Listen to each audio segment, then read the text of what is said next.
Welcome. आज हम आपको एक चैप्टर है कि फैक्टर ट्री।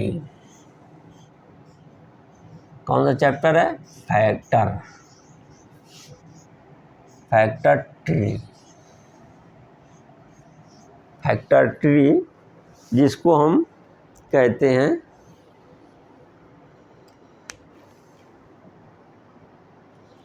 फैक्टर ट्री का मतलब है गुणनखंड वृक्ष। क्या कहते हैं? गुणनखंड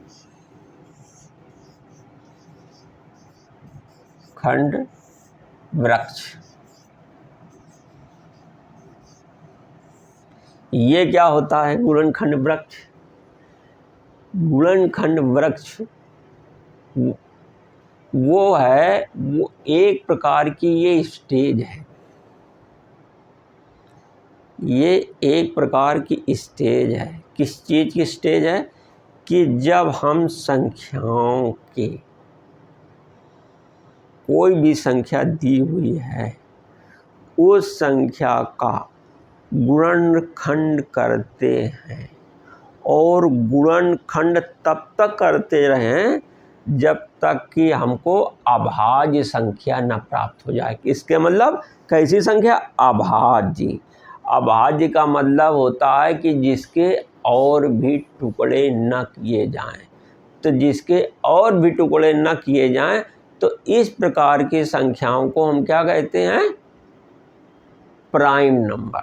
क्या कहते हैं? Prime number. तो अगर हम आपसे कोई कह दे कि आप ये संख्या 12 है, या मान लीजिए एक संख्या 6 है, एक संख्या 6 है और संख्या 6 के गुणनखंड करिए तो ये सीधे 2 गुणते 3 हो गया। तो अब हमने क्या किया कि 2 भी हमारी कौन संख्या है? ये प्राइम नंबर है। प्राइम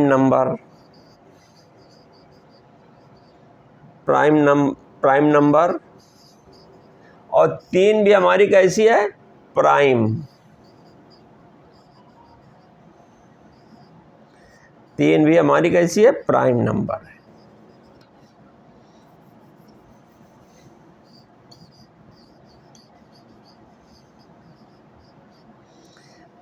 तीन भी प्राइम नंबर है जिसको कहते हैं अभाज्य, जिसके और टुकड़े नहीं हो सकते हैं। कौन संख्या? अभाज्य। अभाज्य। अभाज्य।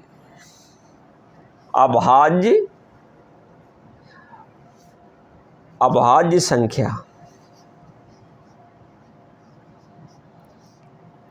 ठीक। और जैसे यदि मान लीजिए कोई संख्या 12 है, यदि हम 12 संख्या को हम क्या कह सकते हैं? 4 गुणते 3। तो इसमें देखो 3 तो हमारी कैसी संख्या है? ये संख्या तो हमारी प्राइम नंबर है। कैसी? प्राइम नंबर है। लेकिन 4 संख्या कैसी है हमारी? भाज्य संख्या है। भाज्य संख्या मीन्स दैट इसके और भी गुणनखंड संभव है। भाज्य। ये कैसी संख्या? भाज्य संख्या। इसको अंग्रेजी में कहते हैं कंपोजिट।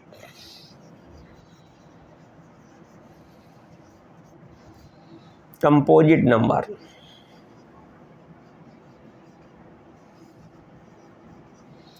इसको क्या कहते हैं हम? कंपोजिट नंबर कहते हैं। तो जिन संख्याओं के अभी हम गुणनखंड कर सकते हैं, कैसे? तो हम क्या करेंगे? देखिए, तो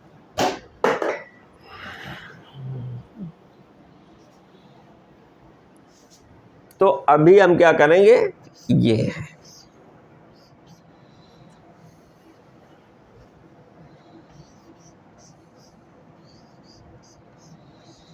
तो अब हमारी संख्या 12 के ये जो गुणनखंड है, ये वाले जो हमारे गुणनखंड थे ये अब अभाज्य गुणनखंड नहीं थे।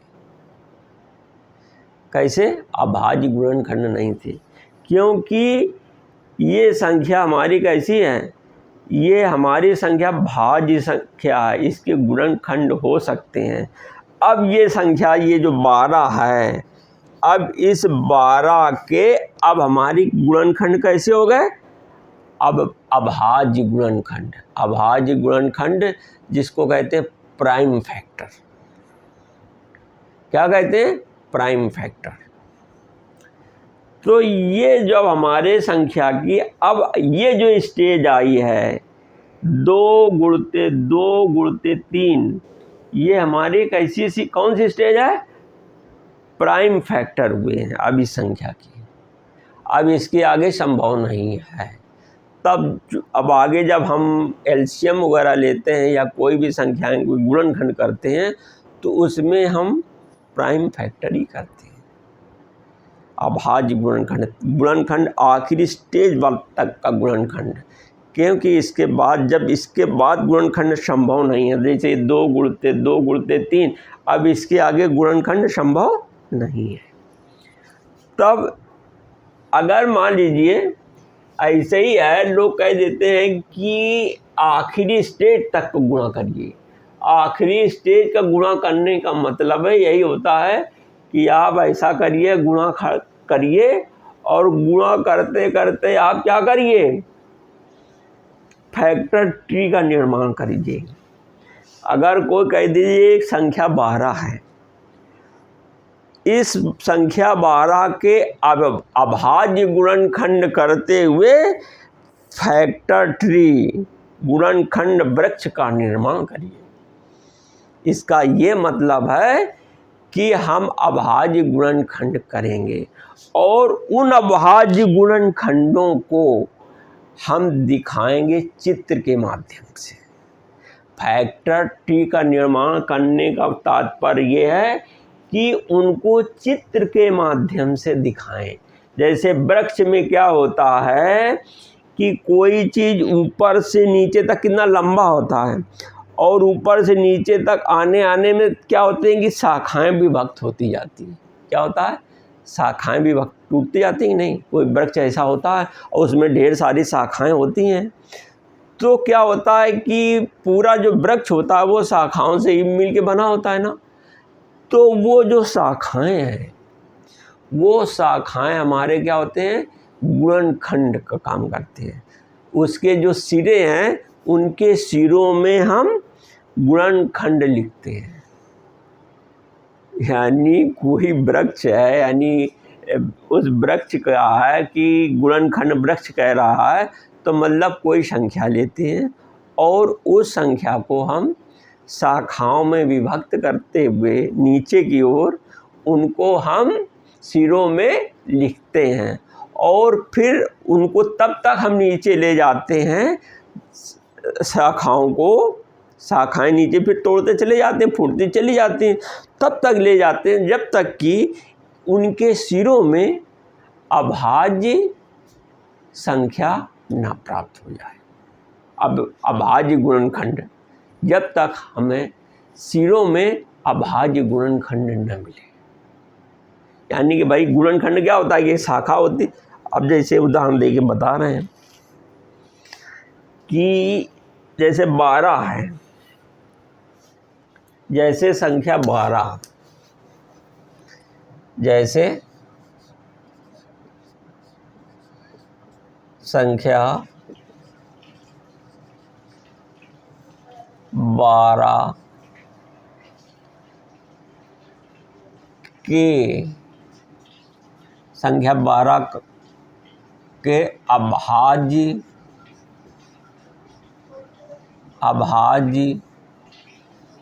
गुणनखंड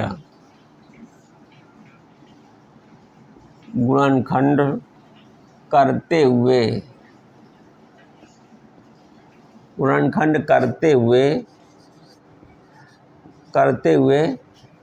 गुणनखंड को हम क्या कहते हैं? अपवर्तक।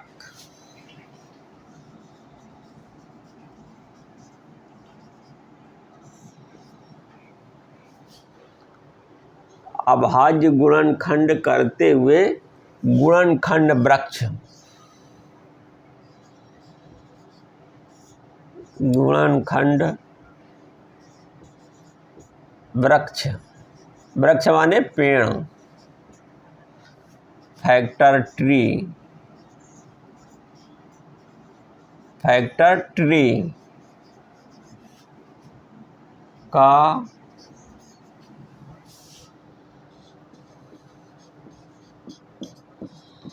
निर्माण करो। सॉल्यूशन 12,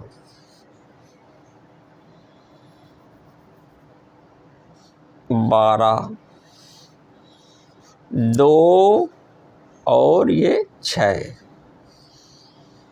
ठीक, अब इसके बाद 2 और 3,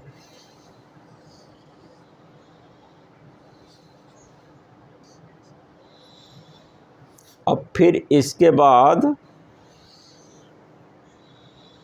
3 गुणते 1,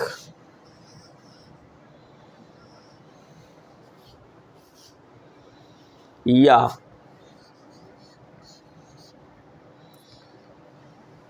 12,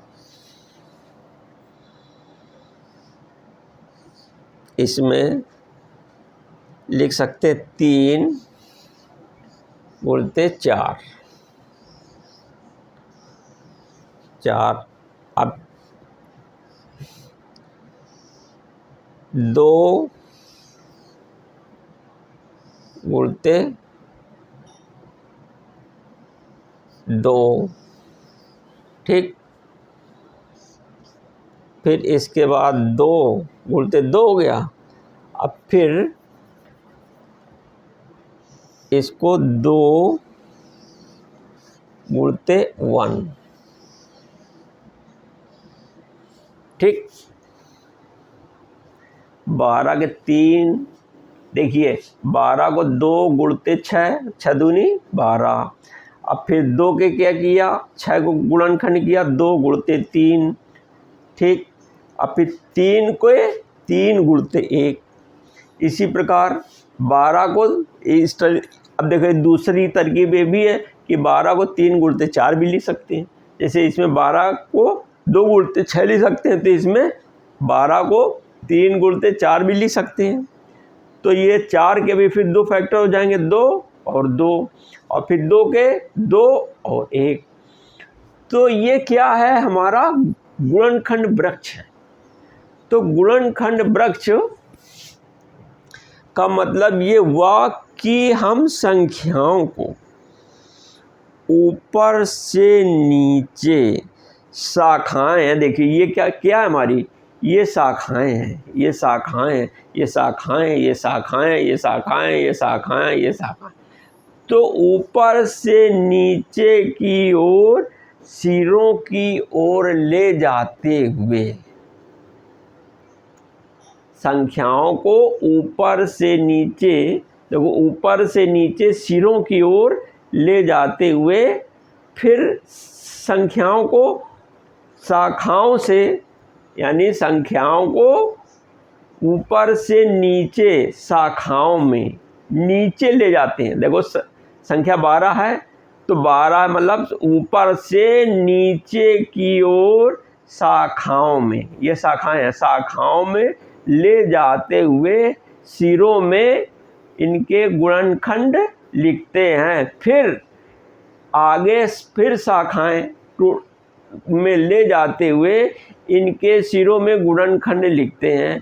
ये तब तक करते हैं जब तक कि इनके सिरों में, ये देखो ये सिरे हैं, जब तक कि इनके सिरों में अभाज्य गुणनखंड प्राप्त नहीं हो जाते हैं। देखिए ऊपर से नीचे सिरों में, ऊपर से नीचे संख्याओं को ऊपर से नीचे शाखाओं में, शाखाओं में उनके सिरों में लिखते हैं उनके गुणनखंड। संख्याओं को ऊपर से नीचे शाखाओं में ले जाते हुए उनके सिरों में गुणनखंड लिखते हैं, और फिर क्या करते हैं कि उनको फिर नीचे शाखाओं में ले जा करके सिरों में गुणनखंड लिखते हैं, और ये तब तक करते रहते हैं जब तक कि हमको अभाज्य संख्या प्राप्त न हो जाए। अब देखिए यहाँ पर 3 और 1 और 2 और 1 अभाज्य संख्या प्राप्त हो गए। इसके मतलब कि हमारा ट्री पूर्णतया अच्छे ढंग से निर्माण हो गया।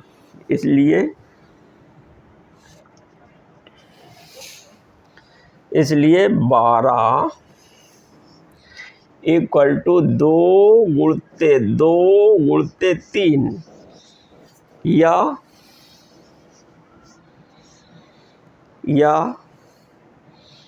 12 इक्वल टू 3 गुणते 2 गुणते 2। ठीक,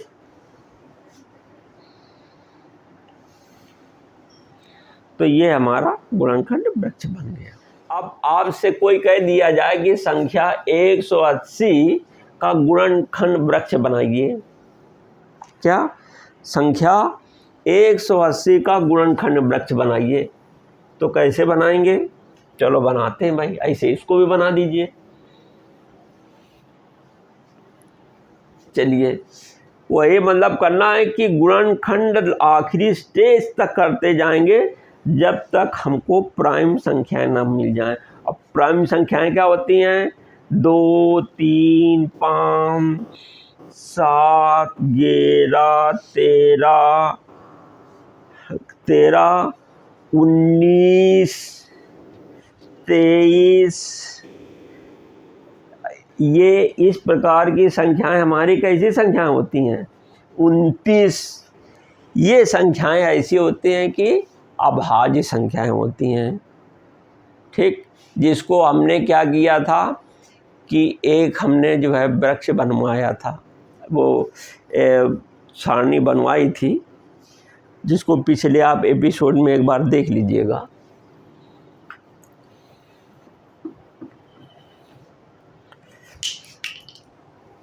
अब जैसे संख्या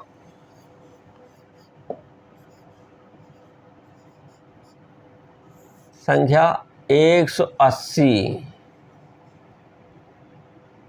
संख्या 180 का अभाज्य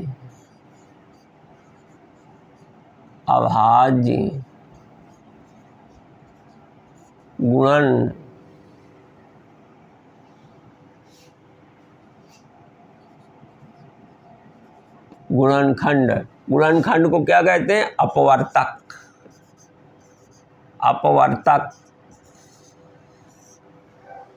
संख्या 180 का अभाज्य गुणनखंड अपवर्तक, जिसको कहते हैं हम प्राइम नंबर। अपवर्तक वही है भैया, ब्रैकेट में ऐसे लिख दो, और अंग्रेजी में इसको ऐसे कहते हैं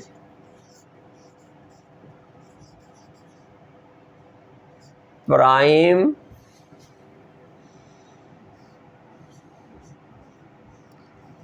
फैक्टराइजेशन।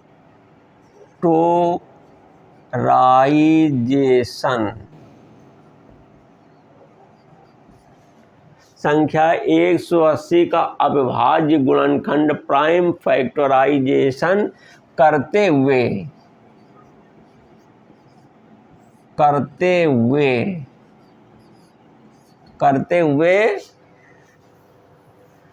प्राइम फैक्टराइजेशन करते हुए गुणनखंड वृक्ष का निर्माण करिए। गुणनखंड वृक्ष का निर्माण करो। ये है सॉल्यूशन सॉल्यूशन। ठीक, तो हम पहले संख्या 180 लें। ठीक, 180 को 2 गुणते 90, देखिए वृक्ष बन रहा है। अब इसको क्या करिए, 2 गुणते 45, देखो सिराओं में लिख दिया ना, ये सिराओं में ये देखो वृक्ष है, वृक्ष की शाखाएं हैं, ये 2, ये शाखाएं, ये शाखाएं हैं, ये शाखाएं हैं, और इनके सिरे 2 और 90, इसके सिरे 2 और 45। ठीक, अब इसके फिर क्या किया, 45, फिर इसके क्या किया, 3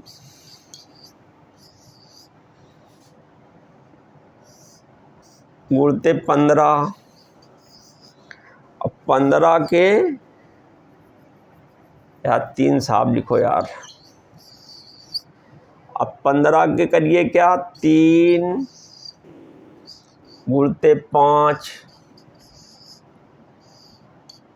अरे यार ऐसे कर दो,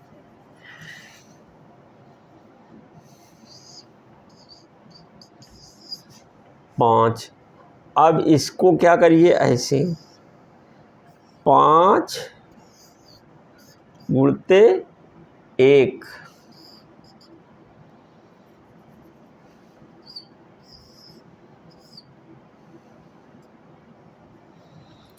तो ये हमारा बन गया।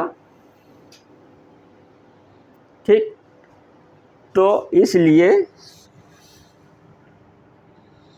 180 बराबर 2 गुणते 3, 2